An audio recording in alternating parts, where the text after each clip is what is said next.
back to another episode of the Tales of Agmar podcast.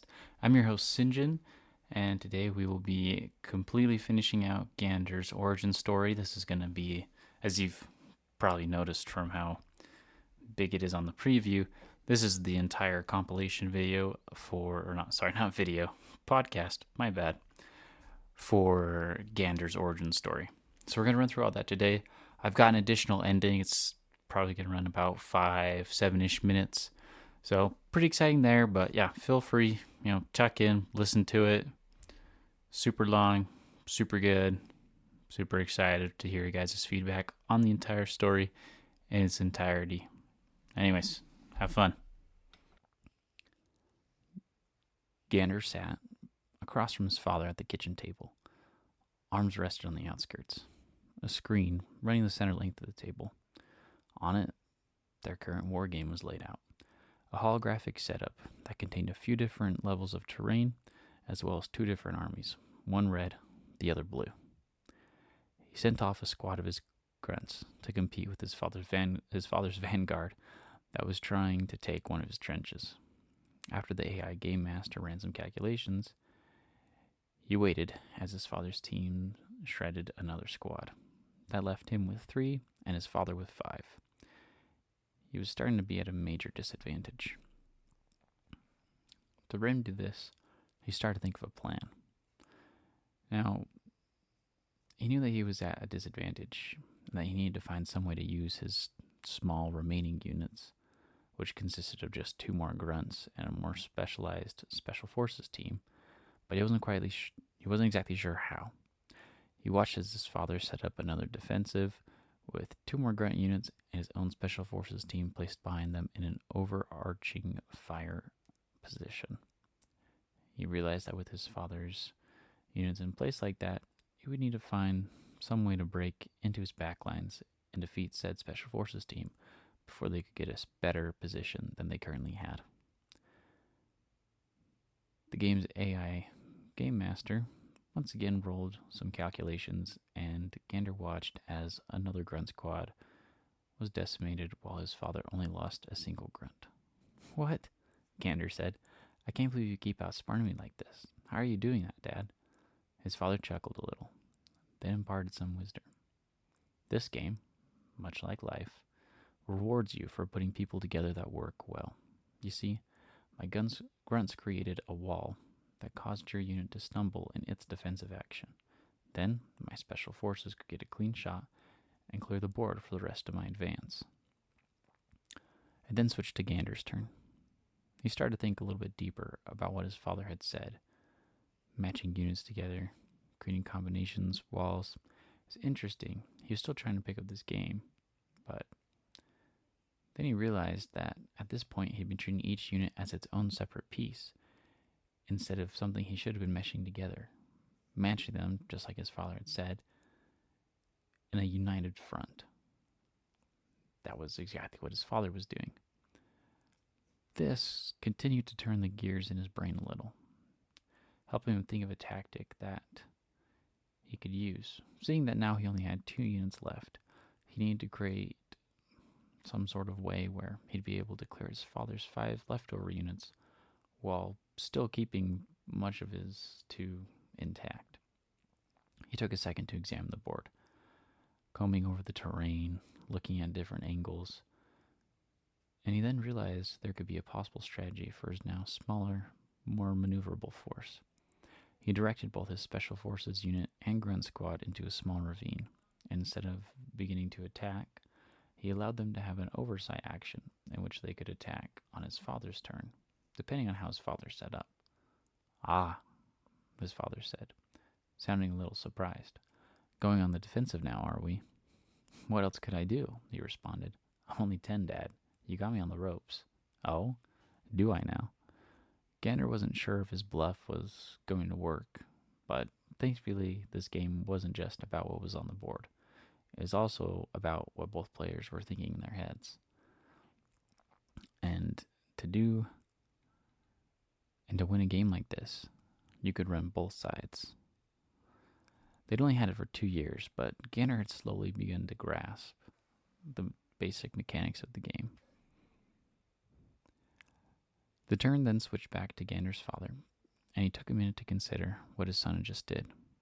Gander looked at his father's crinkled face with some amusement, as well as some ponderous thoughts about what his father would do. He watched as an idea seemed to form upon his father's forehead, and then watched as he issued some commands. What Gander saw next was rather interesting. His father decided to use his new overwhelming odds to corner his son on both sides of the ravine, leaving his special operations squad back in overwatch position. Then Gander watched as his two squads fired back at the enemy, causing some casualties for his father. "Ah," he said, "looks like you got some lucky rolls, Gander. Can't say I've seen the pincher maneuver fail like that. Let's see what happens next." His father's units then began a firing order of their own. The 2.5 remaining grunt squads unleashed a fury of bullets into the now narrow section where his units were. Thankfully, because of the solid rock, he only lost a few grunts, leaving his special forces still intact, just as planned. Now that the turn switched back to him, he needed to think of a more proper way to overpower his father's remaining squads. He thought for a moment, then decided to scroll through the unit's abilities, another section he had recently found while waiting for his father to take turns. There had to be something here they could use to gain an advantage. As he turned one of the pages, he found it. Grenades. While it was a simple ability, he could have his injured grunts hurl them at the nearby full unit of his father's. Then, he could have his special forces clear out the smaller unit on the other side.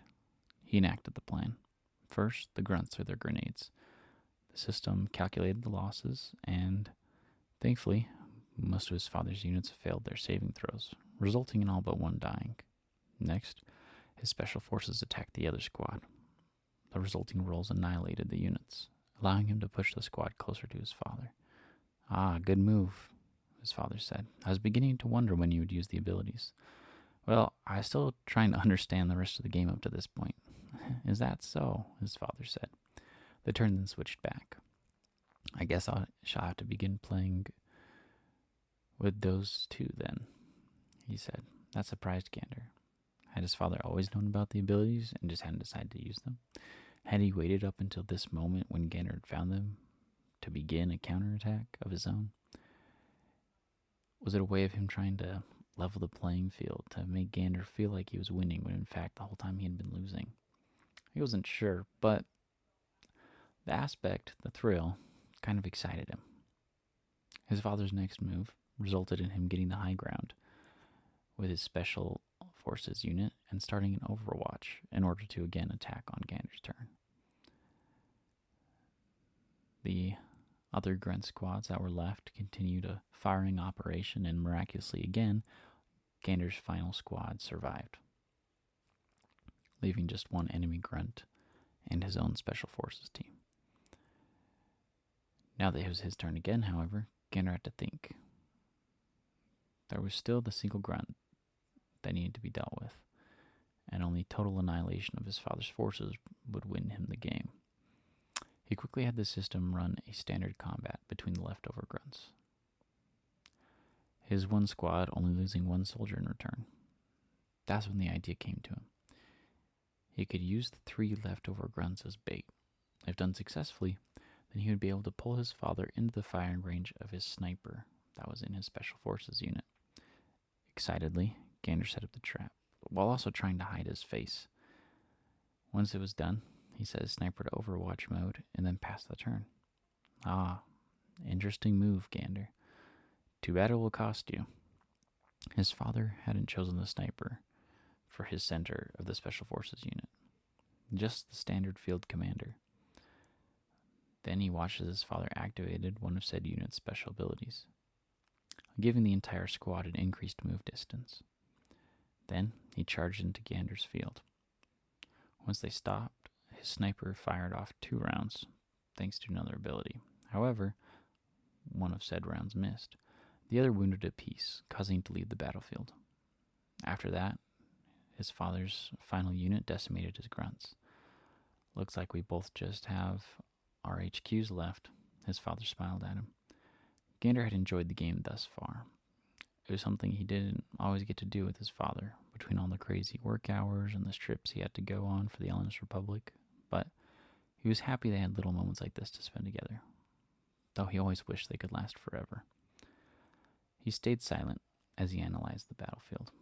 He needed a way to deal extra damage, a way to close in, finish off the squad, securing him the win for the first time in 2 years. Then he remembered something else. He had equipped his entire squad with extra powerful close-range weapons. Though it had cost him a squad member, it enabled him to have better combat in closer ranges. Gander knew what needed to happen. On a whim, he charged his squad forward, getting a reaction from his dad. I wouldn't do that. Then the squad fired. His father's face was a mess of pain and pride for his son as the dust settled. The final squad fell, and Gander had won the game. You're getting quite good at this game, his father said. Perhaps we'll have to play with more units next time? Could we tomorrow? We'll see, buddy, he said. But for now, you need to go to bed. Okay, he replied, a little dejected, but knowing of the situation his father was in. For the past year, the government has kept his father on call, having him work at strange hours as well as some strange places, most of which he couldn't even tell Gander about. He walked off to his room, father in tow. Together, they set up his room for the evening. Shades were pulled, the pillows fluffed, and most importantly, he was tucked in with the lights turned off. Good night, Dad, he said before closing his eyes. Good night, son. The door closed softly, and he quickly fell asleep. The next morning, when Gander awoke, there was no sizzling coming from the kitchen. He knew exactly what that meant. Another day without his father, possibly up to a week, or even a whole month. He sighed loudly, since no one would be able to hear him. Slowly, he got ready for the day. After a morning shower and putting on his school uniform, he sat down to eat some breakfast soup from the rations closet. He didn't really know how to prepare much else, so he was stuck with the orange-colored mess before him. After applying lots of salt and pepper, he dug in, loathing the manufactured taste, but at the same time, it was standard, just like the school lunch, just like most other foods, but his father had always known how to change it, spice it up or something, as he always said. He promptly finished his food. He needed to head off to the junior academy on Desmos before it was late. The walk there was long but simple. He headed straight until he found himself at a major intersection, and then crossed the street going left. From there, he continued past all the manufactured houses until he reached the school, pausing before the outside gate where the guard would check his ID. He double-checked to make sure that it was there. Even though he knew the guards knew him well enough, knew who his father was most importantly, that they would just let him pass through, Gander preferred to follow the rules. They were his best friend, especially since he didn't have any his age. Friends, that is. There was plenty of rules that were younger than him. Tons of people his age seemed to like him at the school, but he wouldn't have considered them friends, more so just acquaintances. They only talked, sometimes chatted, most left him alone. And he was okay with that. Sort of. He heard the first bell ring. He needed to hurry off to class. He quickly flashed the gate guard his badge, getting a thumbs up in return before the guard went back to lecturing a girl about not forgetting her badge again. Gander didn't have time to listen, so he continued hurrying up the stairs into the large monolith of a structure. Inside, on the first floor, to the left, he found his class, waiting in the usual room. Quickly he sat down and prepared himself for the Hellenistic creed. The proctor rose and signaled the students to do the same. He stood in a parade rest stance as the proud song of his countrymen played. Then came the news on Uova, the most recent planet to go up in rebellion. The expeditionaries there were proving that the might of the Republic was something to fear. He listened as the casualty report was listed out. Very minor on their side. Extremely devastating for the enemy. The usual. Once the casualty report is finished, his favorite part came next. the creed. He filled his lungs with oxygen as he prepared the words in his mind, reciting them quickly before the class began to speak them in unison. For my mind, my labor, and my life, I obey the Elnist Republic, a nation united in strength, unbroken in resolve, unyielding in purpose. Order is liberty, progress is obedience, victory is truth. In this I am protected, through this we endure, commanding the future as we command the present. The galaxy becomes ours. Once they were done, he once again felt invigorated by the words. When they were uttered, he felt as if he could conquer the entire galaxy and bring peace to it in his lifetime. He sat down with the rest of the class as the proctor began to instruct them on the history of their great and glorious republic. As you can see here, children, she began. Gander tuned her out as soon as she began. He started to read over the textbook. He preferred to get his information in as close to the original format as possible. He felt that at times the teacher didn't relate the events of the textbook as well as she could. Alas, she was still a respectable individual and did not deserve to be reported to the PDF and Marine forces that stood watch over the school. So he let her be as he continued to read her book, and she seemed to do the same. Besides, as she was finishing the story of how their fathers had retaken Siger Ridge on the planet Calgary so many years ago, the second planet in the home system of the Republic, which story he had just finished up yesterday, Gander began to read the Battle of the Planor Nebula, the first major space battle for the Republic. He'd always been ahead in class all the years of his life. No one was more smarter or more cunning than him. Perhaps that was why he didn't have friends. All the adults liked him, though. His father would always tell him about how the planet's governor would compliment him about how his son was doing. It seemed to always bring a smile to his father's face as well, something he had been lacking the past few months as he had been asked to join another project. His pondering caught him off guard as the proctor asked a question, directed right at him. Gander, what is the square root of 4? He whipped around, thinking about it in his head. In no time flat, he had the answer. 2, he responded. Perfect. She then addressed the rest of the class. Perhaps if you were all more like Gander, this entire section would have the highest scores in all the Republic. Until then, I'll be assigning more homework as usual. There was a mix of groans from the other students as she went over to her console at her desk to input the command. Gander already knew that he would find the update on a similar console back at home, informing him that extra work had been assigned and was due that night. It would be a pain, but only because it would take time away from him spending with his father. As the teacher continued the lesson, Gander began writing the more advanced problems down. He wasn't the best at math, but it was a subject that if he applied himself in, he could get it and get it right every time. The day ended in very much the same way it started. The national anthem was played and the creed was recited again. Then they were let out to eat lunch or go home to finish their work. If he was older, Gander could have picked up an after-school job or a club, but not until he was 12. He couldn't even join the PDF until he was 16. As he rushed out to the gates, he heard someone yell, "Slow down, Gander." He didn't listen, and instead received a blunt force to the head. He ran into something, or rather, someone. "Oh," came a deeper voice. It sounded like a soldier's, but not the fresh kind he was used to. This guy sounded as if he had already experienced more than what 1,000 Marines would ever experience in their entire service records combined. "What happened this time, Matt?" Gander looked up. This man, Matt, he presumed, looked down. "My bad, little dude. Your eye okay?" "Oh, it's definitely not okay." He could feel one of his eyes beginning to swell, but Gander didn't mind. He was focused on the insignia on the man's chest. He was an ace operator, the best of the best, and exactly the kind of person he wanted to be when he grew up.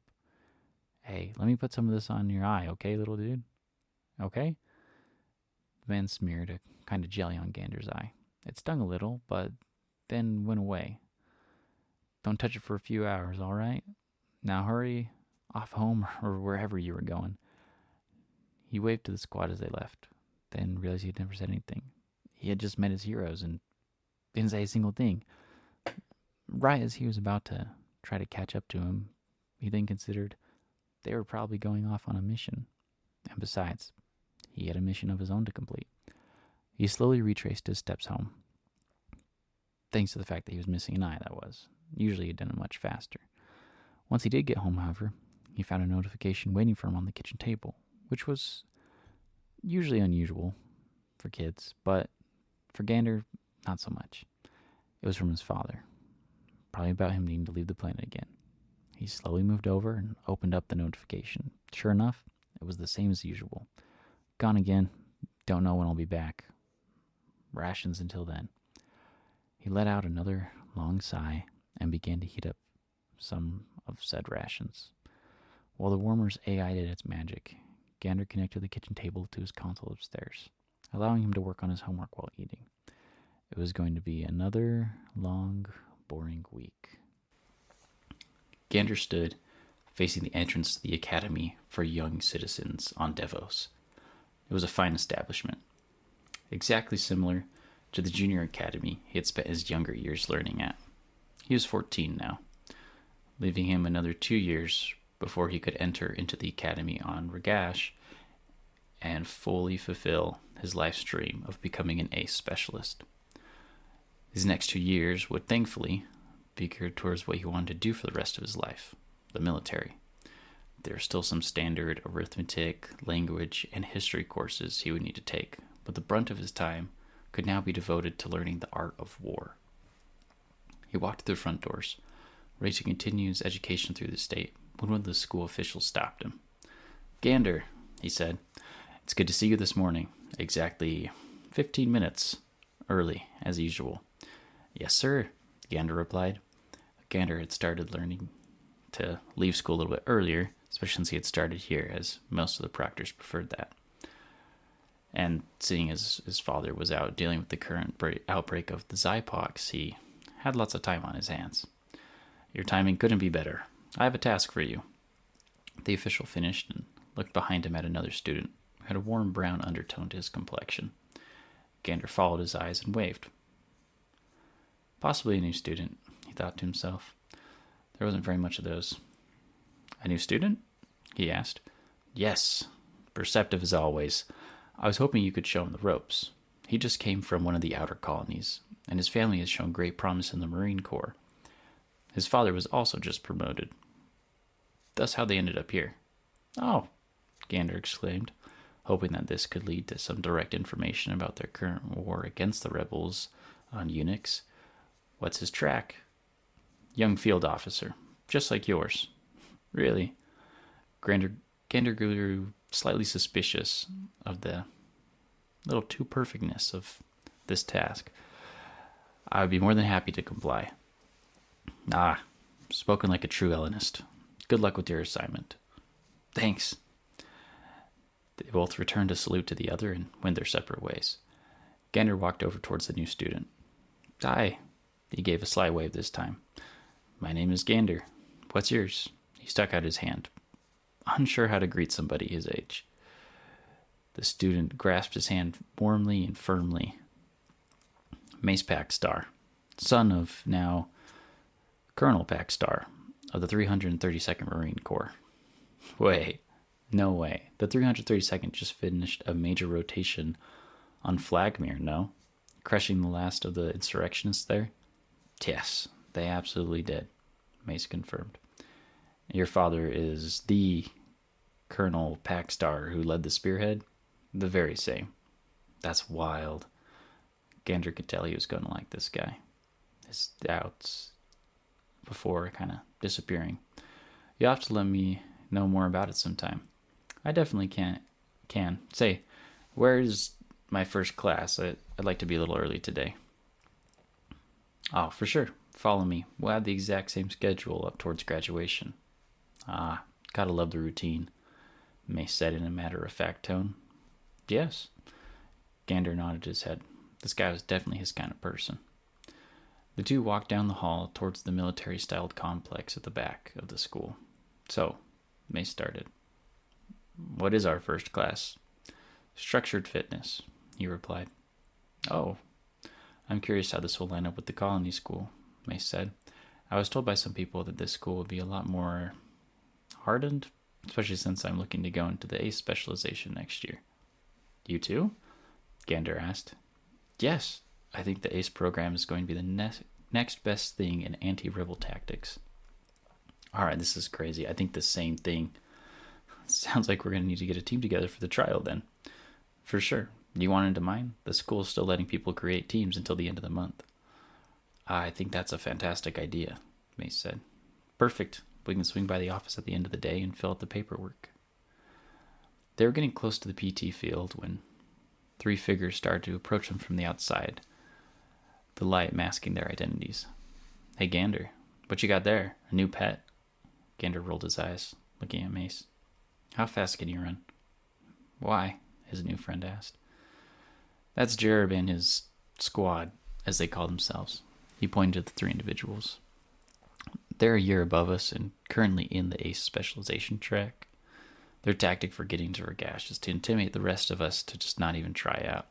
Oh, and since fighting isn't allowed, we need to sprint to the other entrance. They'll just try to block our access to the yard, which, if we are late, could also result in a warning or expulsion. That's correct. Well, let's run, Mace said. You lead. Jerob moved up a little, revealing his face. When a senior's addressing someone, they need to pay the proper respect, Gander. In response, Gander bolted left. Mace followed, leaving Jerob no time to finish his rehearsed rant. Hey, he yelled back down the hall. Ah, he turned the 2 behind him. They're running for the other entrance. Block them. Now. They started sprinting along the outer wall with their leader in tow. After a little while, Gander abruptly paused, forcing Mace to a screeching halt. He held up a sign for quiet and slowly turned to look down the hall. Jerob wasn't visible, but they needed time for him and his crew to keep running the other way. He counted down from 3 and then lowered his hand. We should be good to walk into class now. They can't be that dumb. Will they really run that far?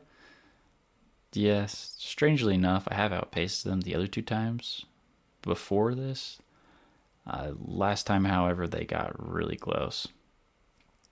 Gander motioned for Mace to follow him as he turned back. It was really too close for comfort.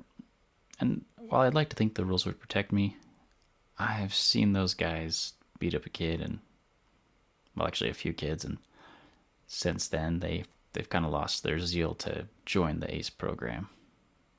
They're still here, but they're not going to join the program. Really, Mace said. I've never been one for bullies. Me either, Gander agreed. Rebels, bullies, corrupt officials, they're all the same to me. That I can get behind, Mace finished as they walked onto the artificial terrain. It was a green plain with an orange track in the center. The very center of the track was sand. Real force-absorbing sand, the kind that sucked in any momentum or moisture when you were on it. They walked over to where the rest of their class was starting to gather. A girl approached Gander. Hey, have you seen Jerob and his friends? She asked. He wanted to talk before class, and I know sometimes he hangs around you. Oh, Gander said. Yeah, I saw them running around. They should be back soon. I can't believe he stood you up like that. He was having a hard time remembering her name. Celine. The girl shrugged. It's okay. Then she noticed the person next to Gander. Who's this? Your friend? Yes, Mace said. I'm Gander's friend, Mace. It's a pleasure to make your acquaintance, miss. A real gentleman, huh? Celine said while shaking his hand. It's good to meet you. A whistle sounded and her head snapped, locking eyes with the figure in the center of the tract. Looks like the proctor is here. See you guys around. Gander gave her a little wave, Mace a slightly more enthusiastic one. Then they started in the same direction like the rest of the class.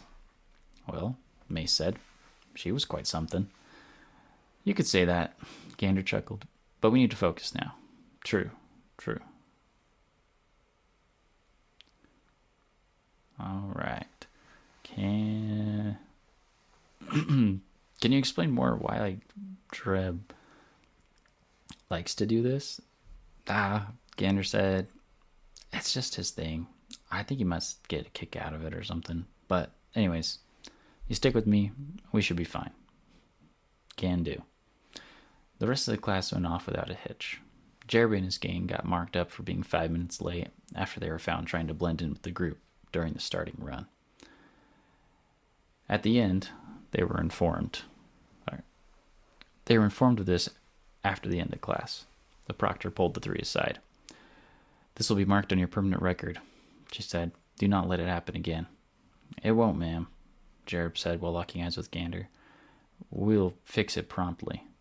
"Good. Now off to your next classes." The class was dismissed, and Gander quickly led Mace off to the next one. "That Jerob guy looked pretty upset," he commented. "Yeah, we could be his next target. Were we not before?" "Kind of, but now I'm thinking he might try to corner us after school or something. Where do you live?" "The Northwest District area." Gander laughed again. "No way. Is your family the one that moved in at the end of last week?" "That is when we arrived after all the spaceport and gateship traffic." "That's wild.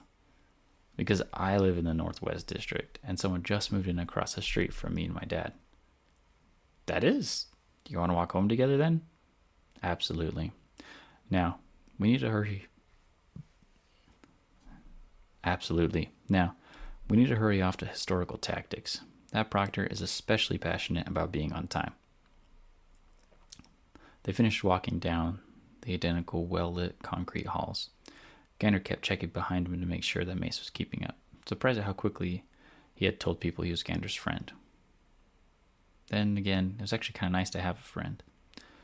Historical tactics class went the same way it always did.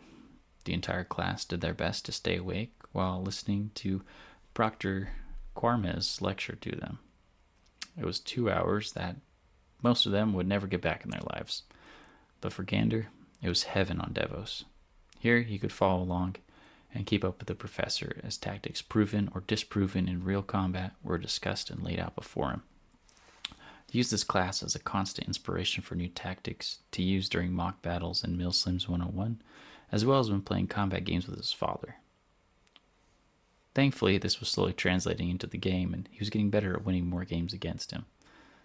Their last match, however, ended in a tie, which had left him reeling, so he was really hoping to get something new out of this class period. Then, his father had also left on a work trip again, over a month ago, so he had some time before they would play again.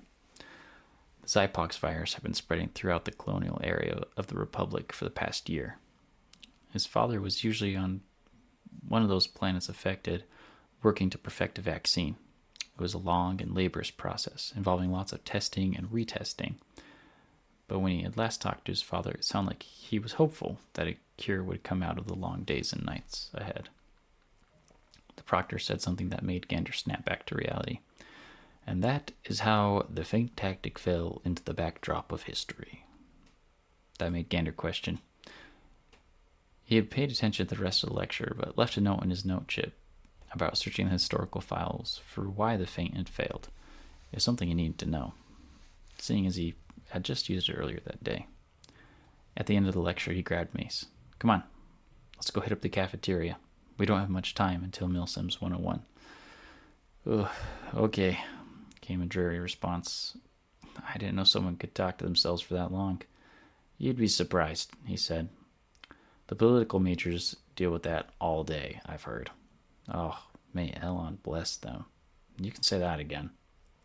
The walk to the cafeteria was full of Gander half introducing Mace to every person he started talking to. Most of them women. He didn't really mind, though. The talking was a nice break from the usual silence that most of his days were filled with. He was also beginning to think that from now on his days weren't going to be very quiet anymore. A problem, but one he could solve. While in the line waiting for their trays, Gander caught Jerob looking at them from across the room. He nudged Mace. "Don't look." But Jerob's got his eye on us. Mace kept looking forward. "He's still hurting after this morning?" "I would put Mari on it, he is." "How much?" 10. "Deal. I'll match you," Mace said. "Okay, but you don't have that much on you," Gander snickered. I'm good for it. They got to the front of the line and paid for their meal, picking up some trays as well. What do you think is on the menu today? Mace asked Gander. Probably the same ration meal it always is. Mace's face twisted, then grew jovial again. And here I thought the people in the inner plains... Mace's face twisted, then grew jovial again. And here I thought the people in the inner plane would have much better tasting food than us in the colonies. I guess the war really does hit everyone hard. Yeah, Gander agreed. It doesn't help much that for the past 3 years the Republic has been stuck in battles with numerous insurrectionist cells. True that. Mace grew a little solemn. I hope we will be the ones to put a stop to it. Agreed. By the rate things are going, we're going to have to fight a lot harder than most. The whole Republic seems to be growing tired of this war. More planets join the rebels every day. Blasted rebels, Mace said. Next, called the lunch lady. What will it be today, boys? She asked. We've got option 1 and option 2. Gander inspected both of the options. One looked to be a strange pasta with meat slop, while the other appeared to be a broth with minimal amounts of vegetables and stew meat, including a minimal amount of broth, actually. I'll take option 1, he said while placing his plate on the counter. Done, the lady said. Anything for you? For me, madam. I will have option 1 as well. Ah, such a charmer, she noted. He saw that Mace got a larger scoop than most. Not that he really cared. Either way, the stuff tasted the same. They walked through the rest of the line, picking up a drink, a slice of sawed-off bread, and a small chocolate bar. Standard on-base ration.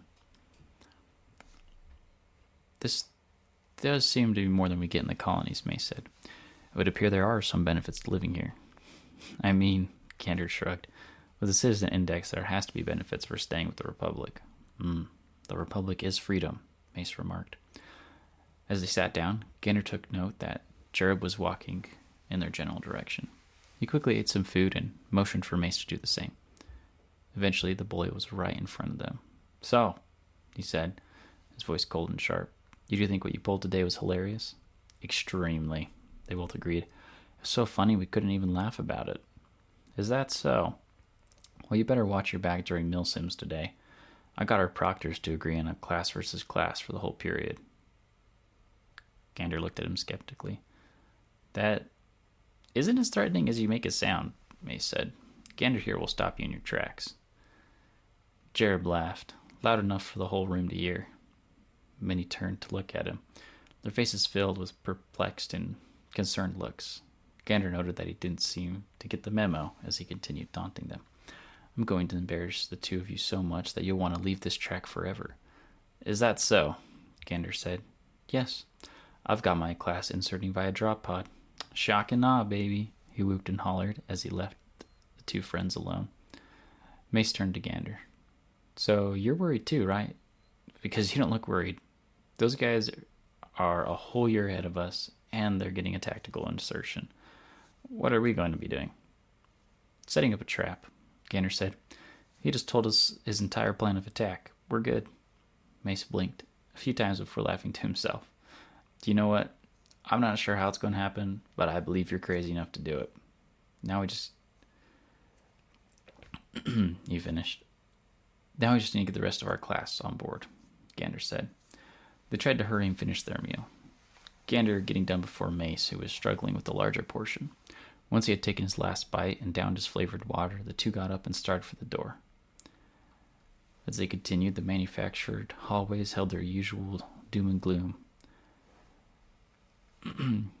As they continued to walk, the two bounced plans back and forth and came up with a foolproof plan that would hopefully result in the least amount of their classmates during the exercise, while also exacting the most amount of revenge on Jerob and his crew.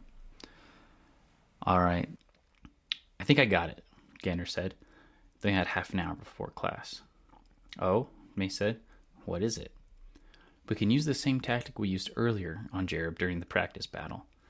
This plays into your whole setting a trap idea? Yes.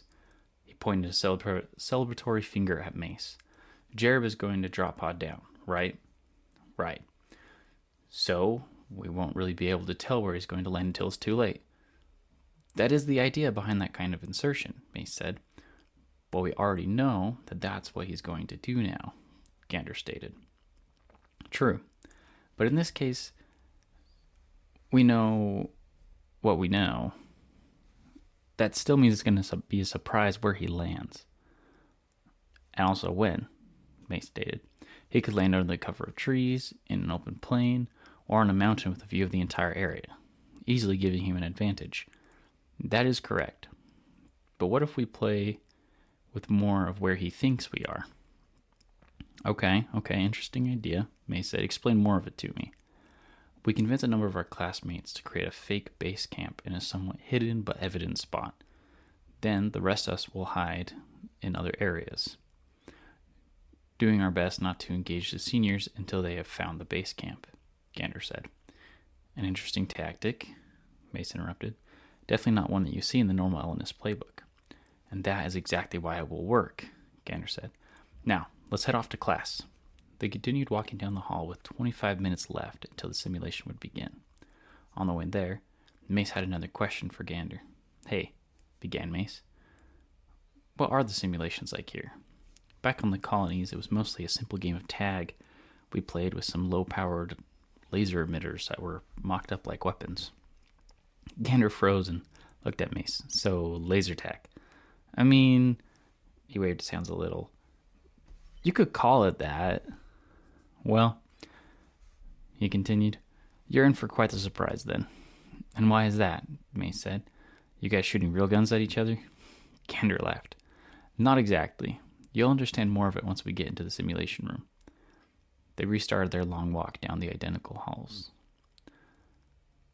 That sparked another question of Mace's. This building is super disorienting. How do you find your way around? He asked. Oh, just little signs along the walls. Gander pointed towards the walls and corners of the hallway. After searching a little bit, Mace noticed that there was some very small lettering. A little bit lighter than the wall, kind of hard to tell against the gray background. Those are super small, he said. How is anyone near the building supposed to get around? That's the idea, Gander said. The architects of the building thought that by hiding the directions of where to go, attackers would be disoriented and it would make it easier for a smaller defending force to hold the academy. Dang. Are they that worried the rebels will get this far? Mace commented. Some people are. You'll find that many people here are wary of the colonies, the colonists from them included. Is that why they assigned you to be my guide today? Mace asked. Gander thought for a moment. That suspicion definitely could have been why he was asked to shadow Mace all day. Perhaps, he said. He tried to move on. So, does this mean all of this ends tomorrow then? Mace sheepishly asked. What makes you say that? Do you think I'm only your friend because the school officer asked me to? Gander was starting to worry that he was losing his only friend and possibly also his only ally for the upcoming operation. Yeah, the thought has occurred to me a number of times throughout today. I just thought I would ask. That made Gander pause again. He checked the time. They only had 15 minutes left. He could spare a few to help out his new friend. He turned to face him. Mace copied the movement. No, he stated. The whole reason for us meeting doesn't change the fact that we are friends in my eyes. The word felt strange and foreign in his mouth. Never before had he had a friend, someone that he could actually talk to and hang out with, or that listened to him ramble like Mace had for the past while. It was starting to feel real to him, and he hoped it would never go away. That's, Mace paused to collect his thoughts, actually really refreshing to hear you say that. Oh, good, Gander said. Now we better hurry. Class will be starting soon, and we don't need you getting a mark or expulsion order on your first day of classes. The two shook hands again and finished their walk through the grayed out hallways. They entered class with a few minutes to spare before the bell rang, allowing them to find seats in the back of the room. Soon, that bell rang, and all the spots were filled. The class proctor then walked out of a hidden office space. Good afternoon, young minds, his voice rang out. Today we have a special surprise waiting for you. The statement caused a slight chatter to erupt across the room. Before it could escalate, however, the instructor calmed the class down. All right, he said while waving his hands. It's nothing too fancy, so don't get your hopes up. The chatter stopped soon after. Then he continued, "Today you will be participating in a simulation with the senior class." Again, chatter erupted across the room, this time louder, as it slowly escalated to a higher decibel. "Silence! I've not yet finished the briefing. The next person who talks will receive a mark on their permanent record." The class quickly quieted down again. "Now," the instructor continued, "you will be against the seniors, deploying from our side of the test field. Starting," he looked down at his watch. "Now, you have 20 minutes to suit up, plan, and execute your first move. Now go." The class sprung into action. They all began to line up and exit the classroom off to the left side. Once Gander and Mace made it through, Mace started looking around. "Are we in an armory?" he asked. There were suits of marine armor off to the left, and to the right a plethora of rifles and other military hardware, as well as a requisition desk along the outside wall. "Yeah," Gander said. "Go find the armor locker that has your name on it and put on what you find inside. After that, in one of the pockets of the suit you put on, you should find a card. With that will be your loadout for this mission. It's randomly generated by the school simulation AI." "Oh, great. What do I do with that?" "You just bring it over to the robot at the rec desk. He'll cover it," Gander said. "Students," a feminine robotic voice said, "you have 20 minutes remaining until the enemy is deployed. I would suggest you hurry." And that would be the AI I just mentioned. "Whoa, this is way different than the colonies," Mace said. Gander shrugged. "Benefits of obeying the law. You get access to more things Elon the more Elon you become." "Was that some business slogan? What are you now, a sales rep instead of a soldier?" Mace joked. They both laughed before parting to find their lockers. Gander walked up to his, putting on the now familiar weighted suit. It was made to look and function similar to the standard Ellenist Marine armor set. However, instead of real armor plates, it was just weight. Kind of morphed into the shape of what the real plates looked like. And the student rifles that the Academy used were only somewhat similar to the real ones. While they looked at and functioned very similar, they fired a different kind of ammunition. And while that ammunition flew the same, and hit similar too, it didn't cause any real damage. The only difference really being that it didn't cause severe injury or death. All the time. Though rare they had been, there were some cases where students lost use of limbs for a few days and sometimes even received severe broken bones. The suit they were provided did all it could to prevent injury to the wearer, but that hadn't stopped all of it. It also had some unique benefits for training. Instead of students normally just being hit and out, like what happens often, they could lose limbs in a simulated sense, meaning they could lose a leg and not be able to walk, have to be dragged off by their teammates, or they might lose an arm, making it impossible to use it for the rest of the simulation. This made it so that while they received the pain and could feel, or at least have a sensation of the limb being gone, they didn't actually lose any, allowing the Republic to keep more recruits than they used to. Gander looked at the loadout was to receive. It consisted of a standard 2 grenades, the main assault rifle, some reloads to go with it, as well as the standard wrist console. Typical loadout. Very, very usual of the system. By the time he was done, the AI sounded off again. "Attention, students. You only have 15 minutes until the enemy makes contact." He headed off to the requisition station to acquire his materials from the robot there. It was an older scout model that had been reprogrammed to serve as a quartermaster, thus allowing the school to avoid paying an actual human and making it so that the military had access to more humans that were specifically trained for the role.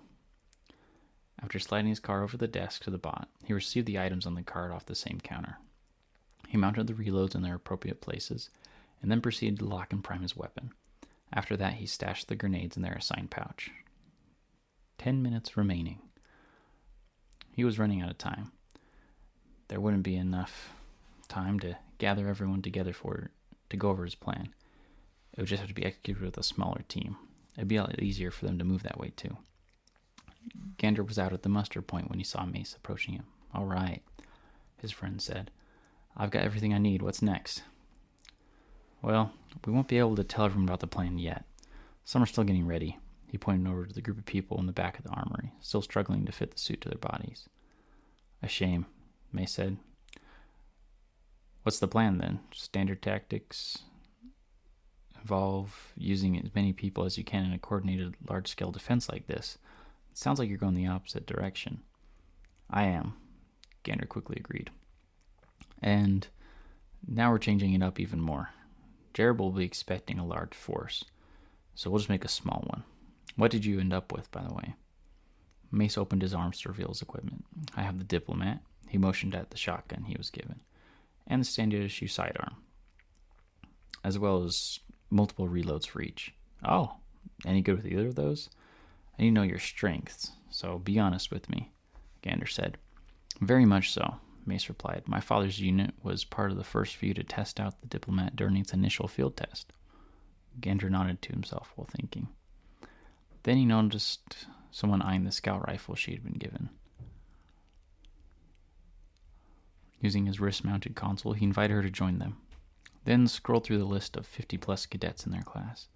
From there, he selected 2 more that had rifles, loadouts similar to him, rounding their squad out to 5. After that, he looked up at Mace. Then Mace pointed at the console on his wrist. "What's that for?" "It's a wrist-mounted console," he said. "It looks like the real thing, but the most we can do is coordinate with other cadets or use it to interact with equipment that's on the field." Gander continued. "Yours can do the same. Here, accept the squad request I just sent you." Mace looked down and noticed that an alert had appeared on his screen. A pending request to join a squad. He hit the accept button. "Perfect," Gander said. "Let's wait and see if the other people I invited will join us." But until they do, he flipped through some pages on the console. "Let's see if we get access to the environment map." He checked one last area. Thankfully, it contained the map. "Looks like we do. I'll paste it up to our helmet displays." "Roger that," Mace said. A 3D map of the surrounding area appeared in both of the boys' helmets. "Pretty cool, huh?" Gander asked. Mace was enthralled by the map. "Most definitely," he said. "Where are we?" "Good question," Gander said. He flicked some controls on his wrist, and the map zoomed in on their current location, as well as that of their squad mates. "Looks to be right here," he told Mace. "We've got the advantage where Jerob and his crew can't drop in behind us, but we don't know much else about where they could land." "Students, 5 minutes remaining," came the AI voice. "We're getting close," Mace said. "Did those other people accept?" "It would appear so," Gander said. "We'll try to pick up more as we go, but let's head out." Their new squad members were beginning to close in around them, many of them knowing Gander. "Is this the new guy?" one of them asked Gander. "Yeah," he said. "This is Mace." "Nice, very nice," another said. "You two friends?" the girl with the scout rifle asked. "We most certainly are," Gander said. "I didn't know you had any friends," one of the guys remarked. "I mean," said the other one, "we don't know much about the guy anyways, just that he's been the top performer since our junior academy days." "I'm pretty sure I'm allowed to keep some things to myself, guys," Gander said. "Fair enough," the girl stated. "What's the plan, though? I know you must always have one." "It's simple. We take out Jerob," he said. The other 3 froze. "Say that again?" one of the guys said. "Yeah," the other stated. "Did you really just say we're going specifically after Jerob?" Yes, I did," Gander said. He let it slip during lunch today that this was happening, as well as telling us how they are inserting. "He did?" the girl asked. "How are they doing it?" "By drop pod," he said with a grin on his face. "Great, and how does that help us?" one of the boys asked. "Because now we know how they're inserting. We may not know exactly where, but they're going to have to drop in and regroup," Gander continued. "I may not know to what extent they're used to the shock of that kind of insertion, but usually people are stunned for a few seconds after. We can use that to our advantage and take them out." "Okay, but how does that help anyone?" one of them asked. "Why is taking out Jerob so important?" "You guys know him," Gander said. He's going to make this all about him. He'll have made a plan and put himself at the center of it all. If we take him out before it gets rolling, then we have a major advantage. Again, fair, the girl said. Now, how are we executing this plan? I kind of have a bone to pick with Jerob too, so I'd like to see this happen. Perfect, Mace said. Same here, and I've only been here a day. The entire group laughed a little. Gander connected everyone's helmets to the map using his wrist console. All right, he said. Here's the play. So, that's how we're going to do it? Mace questioned Gander. Just wander the forest until Jerob's drop pods fall from the sky? Yep, Gander started. It's the best way for us to narrow down where he's going to be at. More than likely, he's going to try to be at the front, lead out the battle, get kills, impress the Academy's staff, just to give him those additional accolades to help him get onto Ragash. That sounds very much like something he would do, the girl with the scout rifle said. I'm surprised no one else has really thought about going after him like this, though. He's gotten under a lot of people's skins, Gander said. Hopefully this will get him to back off from our class, assuming it's humiliating enough for him. Yeah, one of the boys said. Just watch out and make sure this doesn't backfire on the rest of us. Don't worry. I've already taken that into account, Gander replied. Students, the robotic voice said. The war game starts in 3. Guess this is it, Mace said. 2. No regrets, one of the boys whispered. 1. I really hate this part, Gander said. What part? Mace was cut off by the sudden rushing of the muster point upwards. A few classmates fell down as the podium was thrusted up to the surface level with the game's map now fully revealed. It was done up to look like the early morning hours, the time between light and dark where anything could happen, with a sea of trees in front of them. Begin, the robot voice finished. That part, Gander said. Now, let's hurry it up. Gander and his team went in the opposite direction of the rest of their classmates. The others were rushing to defend their base from the seniors' impending attack, a reasonable approach, especially since it's fulfilling the main objective. The newly formed squad rushed to the tree line, though, keeping their heads down in case of incoming enemy fire. Thankfully, there was none. All 5 safely arrived at the edge of the trees, prepared to hunt down their common enemy. As they continued in the forest, all 5 of them looked up at the sky, searching its vastness for any kind of spark that looked like the beginning of a meteor shower. There were sure tell signs that a drop pod assault was taking place. The team approached to go deeper, occasionally checking the ground for any other signs of another approach. So, one of them said, have you guys ever seen a drop pod assault? Does it look like the videos they show us? Yes, Mace said. It's exactly like the reference. Oh? Gander said. When were you on the front lines? I did some time with my old world's PDF unit. For what? Rifle Girl asked. Just to get some more hands-on experience. It wasn't a for sure thing, but I tagged along. It's probably not allowed anymore after what I saw. And what was that? One of the boys pressured. A real battle. You all talk about wanting to fight these rebels one day. Well, let me tell you. They look like you, talk like you, and use most of the same tactics as us.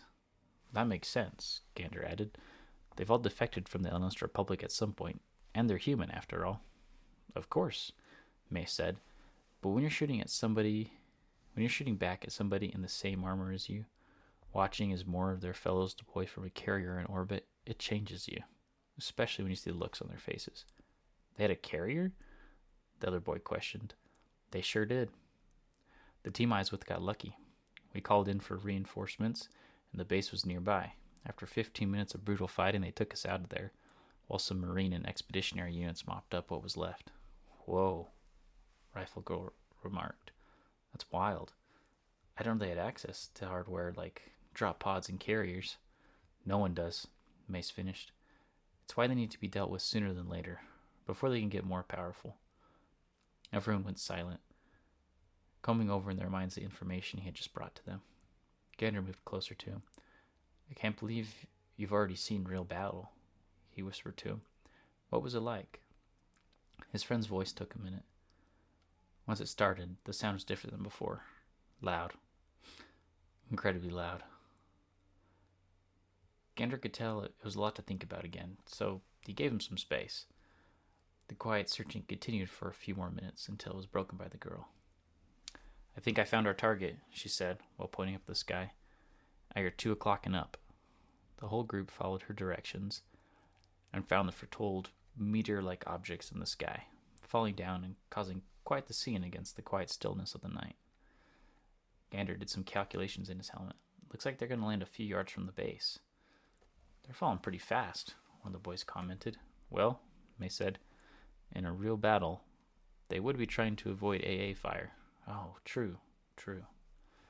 "We better get back there then," Mace continued, "if we're hoping to eliminate Jerob before all the fighting starts."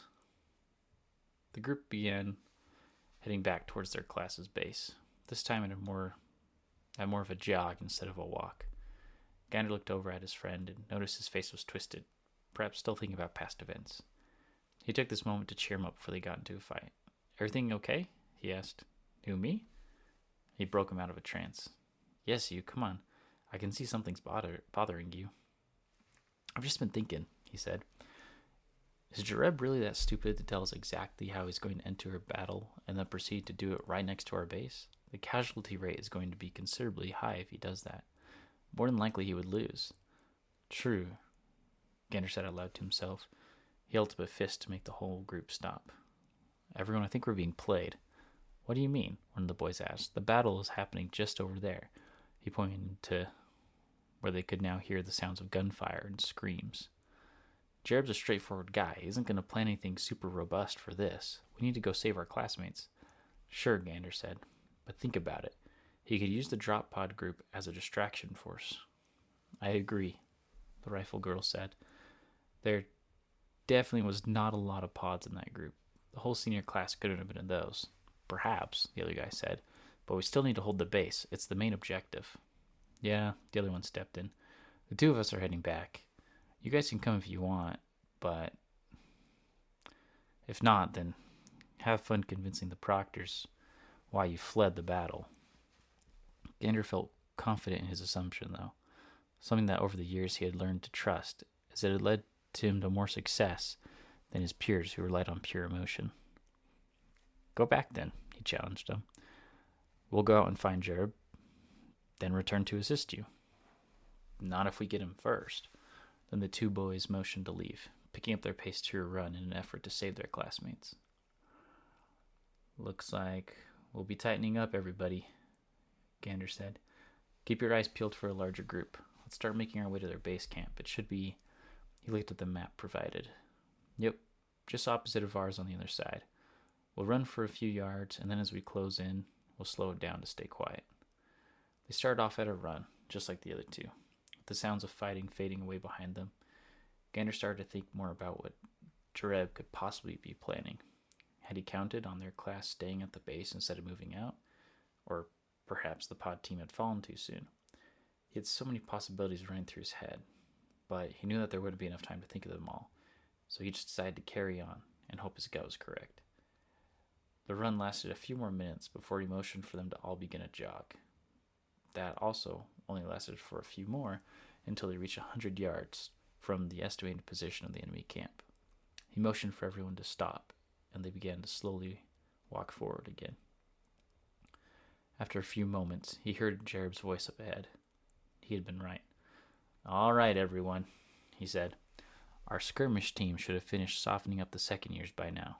A couple people cheered from the group, while a few others looked at him with disgust, and many more looked away, unable to meet his gaze. "Now, we simply need to raid their base. Wave 1, get ready to move out." About 15 people shuffled out of the crowd and began making their way towards the location of their classmates.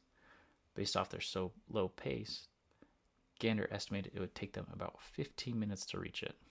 Not the most optimal time if one was doing a wave-based assault. If Jerob had chosen a closer point to gather at, it would have been way better. That way his troops could be refreshed before attacking, and the waves could have been closer and more consistent intervals. Not to mention reinforcement would have been easier, as well as commanding.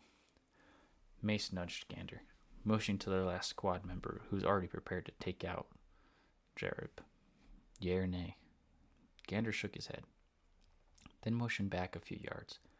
It'd be better if they took the shot from farther away, thus giving them more time to get up and run to safety while dodging the enemy's attack. Together, they all got up slowly and moved over to the position Gander had pointed at. Once there, they set up. Gander and Mace covered the sides in a crouch position, while the girl laid out and prepared to fire the scout rifle right at Jerob's head. She lined up. Gander waited for her to give the ready signal. While the actual time it took her to line up the shot was probably only a few seconds, to Gander, it seemed to last over an hour. Once he finally got the thumbs up, he waited just a bit, double-checking with Mace that he too was prepared for any reactionary fire from the enemy. Then he tapped the girl's calf 3 times, giving her the go-ahead to fire. A few more seconds passed as she lined up the shot again. Jerob had moved. Then her muzzle flashed, the echo of the fire spreading across the forested area. Gander watched as Jerob's form froze, mid-speech, and slumped to the floor. Their sniper quickly confirming it was a hit. They got up. "Time to get moving," Gander said as the team started to run back to their base. With the enemy leader now taken out, Gander hoped that their classmates had survived the direct assault on their base. From what Jerob had said, it sounded like the first assault wasn't meant to be large enough to cause that kind of damage. But he wasn't going to bet everything on that hope. 3 of them would have to be ready to wage a guerrilla war if necessary. Their assassination, in the end, only gave them a few seconds of cover as the enemy team looked around, surprised that someone had made it all the way out to assassinate Jerob. Then, one of Jerob's many cohorts saw the group running away. "There they are," she shouted.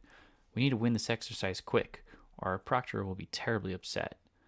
The rest of the class began to grumble and move forward, as if the senior who just spoke held a knife against their backs. As they marched, another one shouted, "To our left! Hold face and fire!" A burst of rounds followed, causing Gander's group to dive forward. The burst stopped, and all 3 got up and began running again, this time in a less organized fashion, in an effort to decrease the chances of all 3 of them getting hit. Gander turned back and fired a burst of his own, Mace too, resulting in one of their many pursuers falling down, eliminating them from the war game. "Great shot," Mace said to Gander. "Thanks, but we can congratulate later. Right now we gotta run." Another burst from the enemy sounded off. All 3 dove again, causing them to lose precious time in hopes that they didn't get hit. Once again, all 3 were able to get back up and continue running through the trees. At different intervals, they fired their weapons back. It was quickly becoming a game of cat and mouse. After another burst, Gander and Mace got up and started running. Then Mace motioned for Gander to look back. Their last teammate had tripped and was trying to pick herself back up. "Cover me," Gander said. "I'm going back for her." Mace made an attempt to make his profile smaller behind a tree, while he continued to lay down suppressant fire at the enemy ranks. Over time, they too began to take up hiding places among the trees, trying to dodge his fire. Gander got down on the ground and slowly crawled his way over to his teammate. Once there, he saw the damage. "It would seem," she said through gritted teeth, "I have twisted my ankle." "You definitely have," he remarked. "Here." He handed her some pain chews from his medical pocket. A small dose, enough to lower her pain until the other class passed, and the proctors came to gather the wounded. "Take this." She was holding out her gun. "What good is this?" A shot buzzed over them, causing Gander to duck further into the ground. "What is this going to do?" "You'll need it for later," she said, "in case you run out of ammo." The painkillers were starting to affect her sleep functions. "You'll need it for later," she said, "in case you run out of ammo." The painkillers were starting to take effect, putting her to sleep. Gander picked up the weapon, mounting it on his back. Just in case she was right, he didn't want to be caught without a weapon. Then he signaled back to Mace with a thumbs down, letting him know they were going to have to leave her. In a real fight, Gander thought, he wouldn't have left her. Stories of the rebels torturing and killing POWs was common around the chow halls of the Republic, but since she'd be safer in this scenario, he let her be. Mace threw one of his grenades into the group of seniors piling up behind each other, causing them to scatter for fear of their own lives. Gander saw his move and took the chance to run through the forested fields, just as the device exploded, taking out a few of the scattering upperclassmen. His friend fired off a few shots once he passed, and then got up and followed Gander as he ran away. "Hey," Mace said, "won't we run into another group soon?" Gander thought for a second. Mace was right. Yes, that would be correct. We're probably going to come up on them now. They went over a ridge, scrambling as gunfire sounded behind them. "Just follow what I say. Don't shoot until I give the signal." "Okay," Mace said. "What's the signal?" Mace never got to see the signal. Just as they cleared a few more trees, Gander saw the advanced party in front of them. "Guys," he yelled, "we need help. Jerob miscalculated again, and the juniors outmaneuvered him." The advanced party turned around and saw them running right at him. "What was that?" the lead man asked, not caring to hold up his rifle. "The juniors are behind us. Hurry, set up a kill zone. Give it to them. We'll come back around and join you guys once we finish them off." "Oh," the man said. "Sounds reasonable to me." Jerob messes up all the time. The group of 15 opened up for Gander and Mace to pass through while they began to set up behind some trees, weapons aimed in the opposite direction. "This is going to be too easy," Gander heard one of the seniors say as they ran past him. Mace coughed and had to compose himself as they continued running. As they just got out of earshot, he whispered, "How did you know that would work?" "Well, those guys seem to be somewhat oppressed by Jerob's words. It's easy to get other people to think differently when he's involved, or really when anyone's downtrodden." "Okay. Subtle manipulation, huh? Remind me not to get on your bad side," May said. "I'd prefer not to get into a friendly fire incident." Gander chuckled. "Will do, buddy." The pair continued running until they reached their classmates' position. The muster point was filled with downed students, both senior and junior. Gander spotted the two squadmates that had left them earlier and veered to reach their position, hunkered down behind a concrete pillar. Mace followed, positioning himself on a wall nearby. "Well, I'll be," one of them said. "Looks like you were right. Jerob wasn't in the drop pod group." Gander shrugged. "We've got bigger problems now. How many of our classmates are left?" 10, he said. "The seniors had 15 people to attack us. But after a lot of harsh fighting, we took them all out." "Dang," Gander said. "That's too many losses. Well, we better be ready. The other half of the senior class should be coming soon." The sounds of gunfire sounded off in the distance, making everyone's head turn. "What was that?" someone asked. Gander put his hands together. "Our trap going off." The sounds of fighting quickly quieted down as soon as they had started.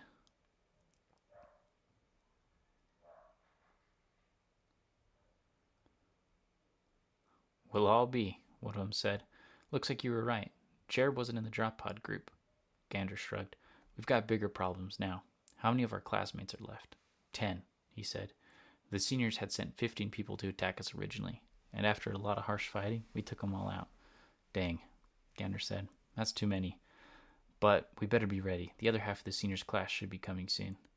The sounds of gunfire sounded off in the distance, making everyone's head turn. "What was that?" someone asked. Gander put his hands together gleefully. "Our trap going off." Sadly, the sounds of fighting quieted down as quickly as they had started. While Gander had hoped that it would last longer, it hadn't. But from the noise, he hoped at least 5 other seniors fell. "All right, get some cover," he instructed everyone. "It's about to get dicey around here again." Under Gander's assumed command, the entire junior class began to set up for the oncoming offensive. He connected everyone through his helmet so they had a shared comm system, similar to what would happen in the field. After setting a few squads into new, more defensible positions, Mace came up to talk to him. "Hey," his friend said, "do you really think we're going to be able to pull this off? The seniors easily outnumber us 3-1 right now." "True," he responded, "but keep in mind that we are on the defensive, and we took out their commanding officer just a few minutes ago. Thanks to that, the morale of our troops should be higher." Mace nodded. "Yes, we did do that," he mentioned. "Though, not everyone's going to work like a piece in a game. Some of these people are starting to look like this is their first simulation." The observation made Gander pause. He looked out at some of their classmates near him. They definitely looked human. More human than he had ever seen them before. The looks on their faces spoke volumes of what they had just experienced. Perhaps they had just forgotten this was a simulation. Then Mace rested his hand on Gander's shoulder, grounding him in the moment. "See," he said while pointing out another group behind him. "They're just human. Kids even. We're not scout units. And we're not disposable people, so make sure you don't use them like that. Right now, you have their respect and confidence. Do your best not to lose it." Again, Mace got the wheels turning in his head. He adjusted a few more squads into deeper cover, going for protection instead of simple distraction, like his prior plan had accounted for. They wouldn't get as many shots off, but at least they would survive. Once that was done, he looked out, and as he met the eyes of different members of his class, they looked a lot more calm. He checked the vitals to double check. It was true. Inside his HUD, their vitals were at a much more optimal range now, steadying back down into what would allow them to think better. He looked back at Mace. "That prior battle experience must have shown you quite a bit." "Maybe," Mace said, distracted, looking over the wall at the tree line. "Once we get out there, you'll see everything I have, though. It's a nasty thing, war." "True, but a necessary one," Gander commented, sure that Mace would agree. "Right now, yes, but in the future, perhaps not," his friend said. A thought entered into Gander's mind, one that had never been there before. Instead of the usual daydreams of fire and war, he thought of a family. A full family with a wife and some kids. He focused in on the girl that had come to mind. Her hair was a shade of... A burst of gunfire sounded to his left, knocking the thought out of his mind. He peeked over the edge. The seniors had passed the tree line and were beginning to fire upon his squads in the cover. He had broken everyone up into squads of 3 or 4 before the battle, giving him a total of 4 squads. He checked who he had put in the positions that were under attack. It was squads 1 and 2. They would need some more backup. He motioned to Mace and their last squad mate, signaling that they would take up a position a few barriers away from fire, giving the seniors another problem to handle. Then he checked in with squad 4. They were some of the best snipers in the class, and had been given orders to hold position inside the second floor of the concrete structure behind them, the true base position. "Be ready," he said. "Don't start shooting until after my squad has engaged the enemy." "Roger," came a feminine voice, complying with orders. Then he followed his team, keeping his head low to avoid enemy fire. They hadn't seen him yet. That gave him hope that this could be a quick and decisive battle. As he neared the rest of his squad, he checked everyone's vitals. So far, only one more casualty had happened. His plan to keep everyone alive was working. "This is Squad 1, came a voice. "The seniors have overrun our position. We need backup, now." Gander checked the vitals again. Another classmate was down. Both had been from Squad 1. "Squad 2, there are too many of them. We're currently facing a group of 10 or more." "Squad 1 again, I'm the last one. 10 on my side too." Gander knew he needed to move now. The plan was falling apart. "Get ready," he told Mace. "Empty a mag and then duck back down. We don't need more casualties right now, and there won't be much of us left."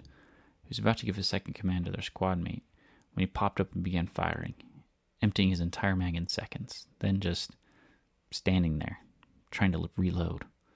A loud shot sounded in the distance, followed by their third dropping. "Sniper!" Squad 2 sounded. Gander got on the comms. "Retreat to secondary positions. Squad 4 and 3 will provide covering fire. Move it or lose it, people." Mace jumped up and began to fire burst after burst at the approaching seniors. Gander did the same. Together they took out another 3 seniors. Squad 4 dropping another 3. The victory was short-lived, however. Another sniper round sounded, causing Squad 4 to report in. "This is Squad 4. We're down one more. Can't find the enemy sniper anywhere." "Get into deep cover," Gander commanded them, dropping behind the concrete wall to reload. "We'll make a final stand inside the base." "Roger that. Retreating now," Squad 2 said. There was no response from Squad 1. "Squad 1, Gander asked. "What's your status? Are you headed back to the base?" Crickets.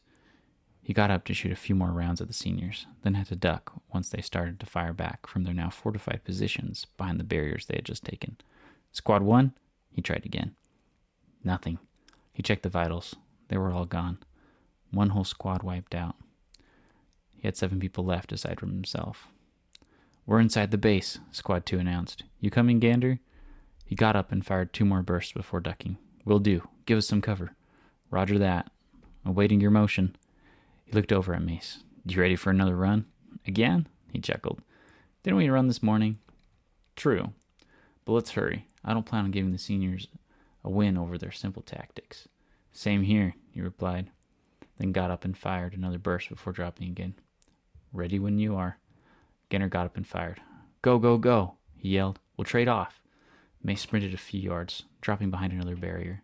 Once he was safe, Gander dropped down too, and oriented himself to sprint as soon as he saw Mace get up. As if he was thinking the same, his friend sprung up and fired off a few rounds. Gander exploded into action and began to run as fast as he could over to where Mace was. Another sniper round sounded off, causing both to drop to the ground. "Dang it," Mace said. "They caught on to us." "For the love of Elon," Gander whispered under his breath. "Are they targeting us?" "It makes sense," Mace said. "Have you checked the leaderboards?" "Oh no. What's up?" "We currently are both the highest scorers, naturally marking us as targets for the other team." "Oh," Gander said. "You know, I'm starting to feel this would be easier if it was real." Mace laughed. "Perhaps, but it's as real as it's going to get right now." "Fair." They both cowered in silence for a few minutes as bullets whizzed overhead. "Gander?" came a panicked voice over the comms. "They're getting closer. You almost by the entrance?" "Negative," he responded. Then an idea came to him. "Does anyone have a flashbang left?" "Sure," came someone from Squad 2. "I've got 2. Where do you want them?" "Perfect. How far up are the seniors?" "About midway. They're currently held back by our combined efforts, but we haven't been able to take anyone out." "Okay." Gander continued with his plan. "That's perfect. I'm going to count down from 3. On go, I need you to throw those right at the seniors, Squad 4. Squad 2, I'm going to need you to begin closing the sequence for the doors." "Roger that," both teams said. Then he looked at Mace and nodded. 3, the gunfire seemed to build up around him. 2, Gander had to slow his breathing to focus. 1, a bullet flew right over Mace, causing him to duck further. "Go!" Gander held back his hand for his friend to wait, while they waited to hear the twing of metal on the concrete ground. Seconds passed. Nothing. He was beginning to think the thrower had been taken out. Then he heard it. The soft ping of metal as it hit the ground. He and Mace got up to move, looking only at the concrete base beside them. A loud pop sounded behind as they ran. The sound of fighting quieted down as it was replaced with light whirling in everyone's ears. They both looked ahead. The doors before them were already closing, just as planned, though something was off. He ran some calculations in his head and realized that they were closing much faster than he had anticipated. "Mace," he turned back to his friend, seeing the stunned seniors in the background, some picking themselves up after falling. "We need to hurry." "On it. You just make sure you get there too." Mace began to progressively overtake him, then outrun him, making it into the base with plenty of the time. Gander, however, was only able to pick up his speed by a small amount, causing his body to begin to waver under the pressure. The door seemed to be faster than him too. The process must have been fixed since the last exercise, he thought to himself. He continued to pump his legs, desperately trying to make them go faster. His right arm reached through the door. Gander noted that he would need to turn 90 degrees to make it through. He naturally adjusted his body to make it happen, then felt a strong grip on his arm. It was Mace.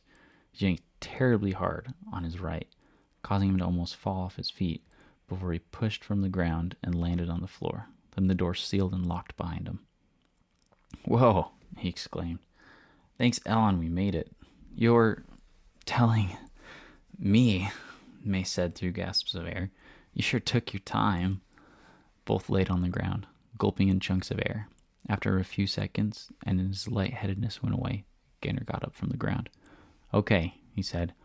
"What's the news on where the enemy is now?" "It would seem right at our front door," one of the others said. Gander checked the security footage of the one camera the base had. "Ah, it would seem so." "So," another said, causing everyone to look at Gander and Mace. "What's the game plan?" "Easy," he said. "We win." But first we need to deal with that sniper. Anyone got a spare helmet? They gathered up a helmet from one of their fallen classmates. Then a rifle that was left on the ground, empty after Mace stole the half mag in it. Gander went over the plan. We're going to have to assume that there is more than one sniper, he said to everyone. The idea is to take this helmet, put it on the butt of the gun. Everyone will hide behind cover, and someone will lift the helmet up over and over. When the enemy fires, it'll be your job, he looked over at the snipers, to trace the shots back from where it is. Mace and I will stay down here for the eventual arrival of the seniors. Do we have any grenades left? Mace raised his hand. I got one. Anyone else? Gander asked. All he got back were head shakes. He turned to the snipers. Did any of you guys happen to get string? Oh, one of them said. I did. Do you need it? Perfect, Gander said. Toss it over and then set up on the second floor. I'll tell you guys what to do next. He got the string from the sniper and handed it to Mace while the others walked up the stairs to the raised position, careful not to give away their repositioning to the sniper in the woods. Once they were all done, he got confirmation over the comms. All right, Gander, what's next? He examined the balcony-like level where the rest were, then the pillars around the base that held the roof up. I need you to take positions on the second floor that will give you an uninterrupted view of the first floor, Squad 2. Squad 4, one of you will actually need to lift the helmet up. The other two will find the sniper or snipers. Wait until I give you the signal to start.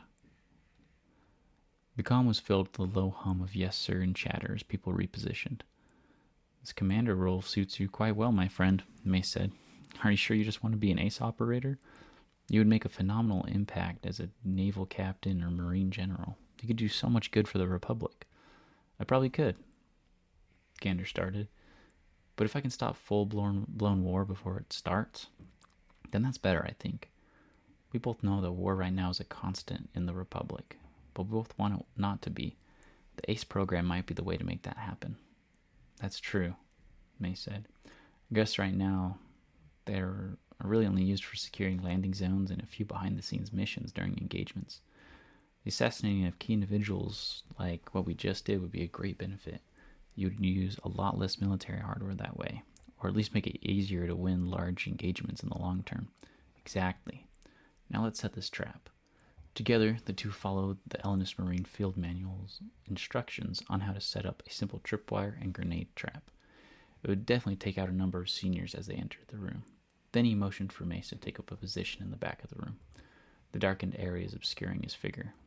Okay, he announced to everyone. Are y'all in position? Everyone began to check in. Squad 2, in position. Squad 4, in position. Mace, ready and waiting. He loved it when a plan turned out. Perfect. Squad 4, you may start flushing the sniper when ready. Roger that, sir. Flushing the sniper now, came the reply. Gander waited by the door, calmly and quietly, while the team raised and lowered the helmet above, waiting for their hidden enemy to strike. He tried listening through the door, in case the seniors outside were talking to anyone. Though he couldn't hear anything, the door must have been thickened after the last time as well. A few more seconds passed.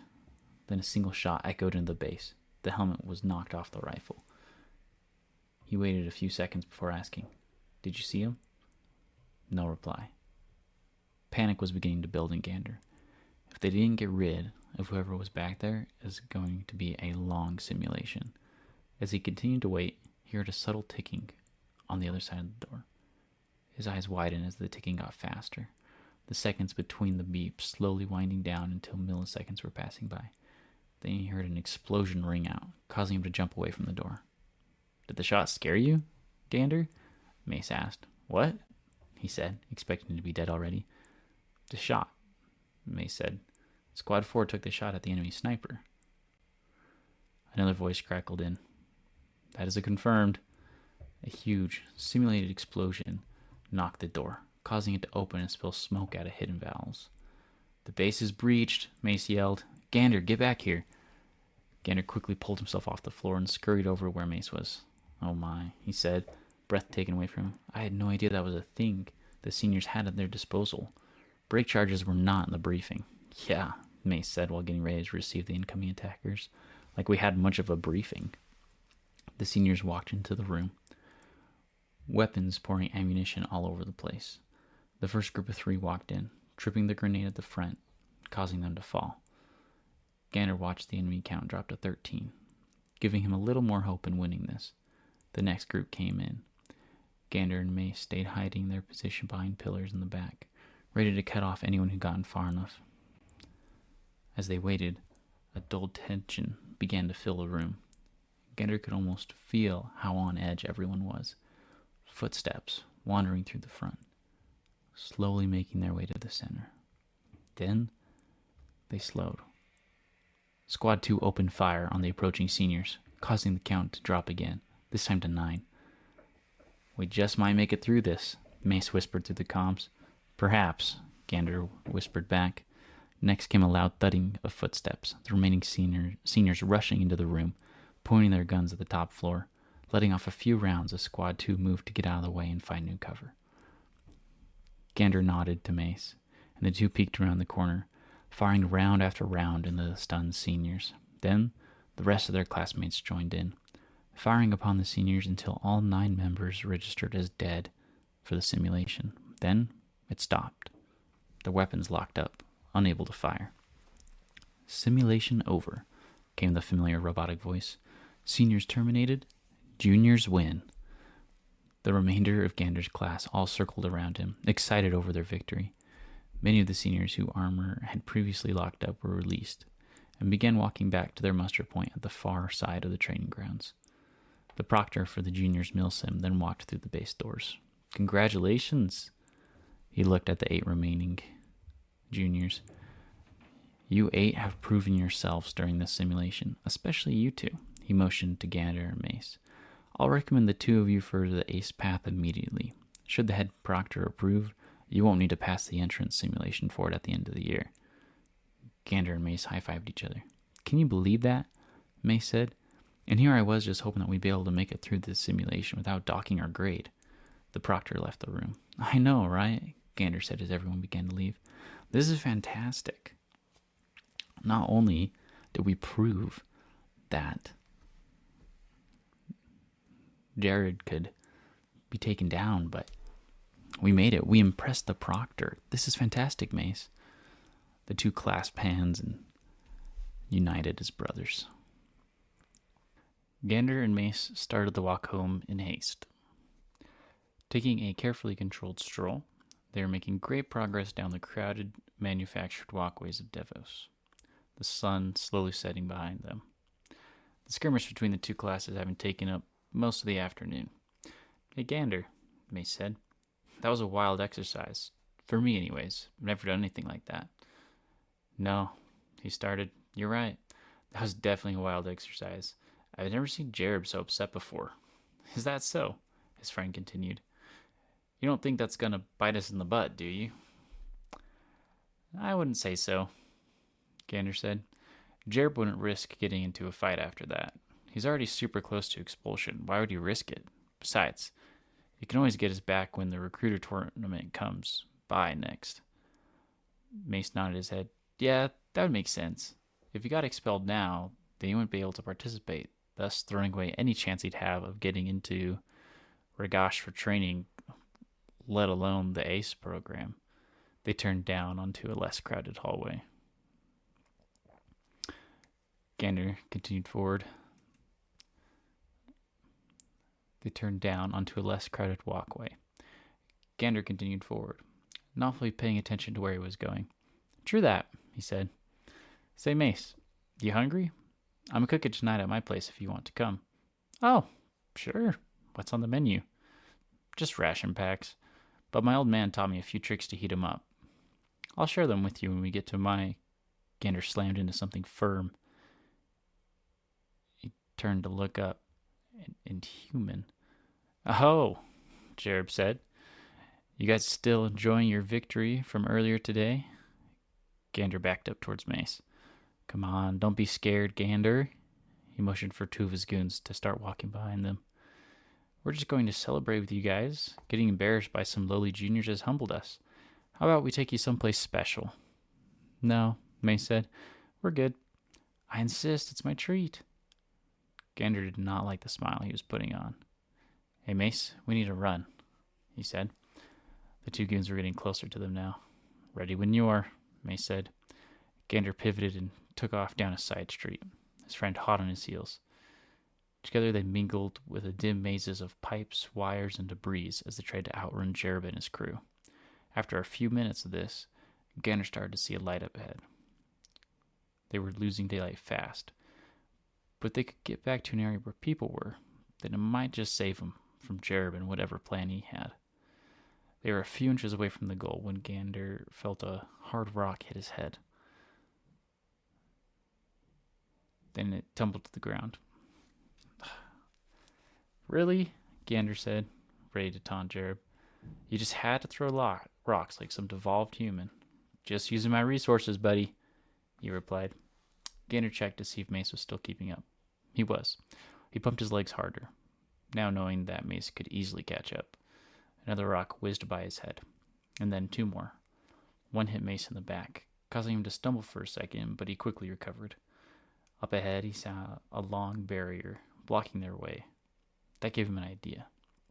Mace, he called back, get ready to jump. He closed in on the object, and once he was close enough, proceeded to jump off, just barely clearing the concrete slab. Mace was next. He too jumped, effortlessly clearing the barrier. Though it was a little too effortless, Gander watched as his friend flew through the air and collided mid-jump with some Marines on patrol, knocking one to the ground and causing the others to draw their weapons. Two noticed Gander and peeled off from the main group, demanding that the boys put their hands up and that Mace get off their comrade whom he had just knocked down. Sorry, Mace said while raising his arms. We were just running away from some... He checked back to where Jerob was and caught a glimpse of him running back through the alley, away from the sunlight, hidden from view now. Away from what? A Marine said. Show us your IDs, and don't pull any tricks out or we'll end your friend here and now. Of course, sir. Gander pulled the thin card out of his wallet that he always kept on him, then handed it over, the Marine sergeant aggressively taking it and scanning it with his helmet. Let's see just who you... Oh, I'm so sorry, Gander. Didn't know it was you. Do I know you? No, not at all. Just your father's a Class 2 citizen and paperwork. His voice was slowly fading. Gander could see the man had had a few problems in the past concerning the index. Lucky him. Oh, he quickly assumed a calming tone. Don't sweat it, man. Mace and I just got lost, you know. He's new in town. His father just got promoted and I was showing him some things, but I haven't been out of the house for a while. He and I both just tripped and ran into you guys. You helped him up. No bad blood. The Marines seemed to like this story. Of course. Sorry about the uneven sidewalks, lads. I'll get someone to look into them for you. That would be fantastic. Have a great day, Gander said while walking over and helping Mace up. The Marines walked away while his friend dusted himself off. What was that about? He asked. Why did they leave so fast? Benefits of having a level 2 citizen in the family, Gander said. There's too much paperwork to fill out when incidents happen, so most people just don't want to. They'd rather play it safe than challenge up in the system. Huh. I'd never considered that, Mace said. Yeah, it happens all too often, Gander continued. Jerob's mom is a Class 2 as well. He pushes that more than others. I see. Then there's a noise. Mace looked down at his stomach. So, you still offering dinner? Sure, Gander laughed. Come on, let's go. All right. Thanks so much for listening to the full compilation, everybody. Pardon my tongue-tying. But anyways, super excited to have just finished all of Gander's story for you guys. Quick book update before I get into this whole ending thing. It's actually going pretty good. I was able to work through where I was stuck last week and did a lot more just kind of basic mapping of the book and mostly like mapping of scenes out. So now I just got to fill in all those details and then we should be getting kind of close. So I'm hoping, I'm not going to say anything yet because I don't want to raise anyone's hopes up that's listening to this on a week by week basis, but I will say it's sooner than I thought soon was before. So hopefully that still gives you hope. I'm not trying to drag this out for too long. It's just, it's a creative process, so it takes a second.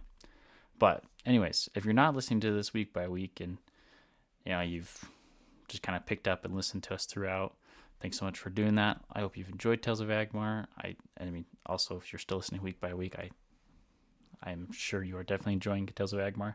If this is the first time you have ran into us, then please follow. We're dropping new casts every single Monday at 7 p.m. Mountain Daylight Time. And yeah, we're going to keep going. The book is super close, and I will hopefully soon be doing some edits so that we can at least get it out to you guys in a good readable format once that first chunk is over. And once I finish like this first big draft, I'll let y'all know. That way you know that I'm just working on mostly edits and that the chapters should be coming out soon. Once that happens, I will link that in all of the show notes. I'll add a little excerpt of where you guys can find the cast. But anyways, comment down below your favorite part of Gander's origin story. And this has been Sinjin with Tales of Agmar. So wherever you are, be a good one.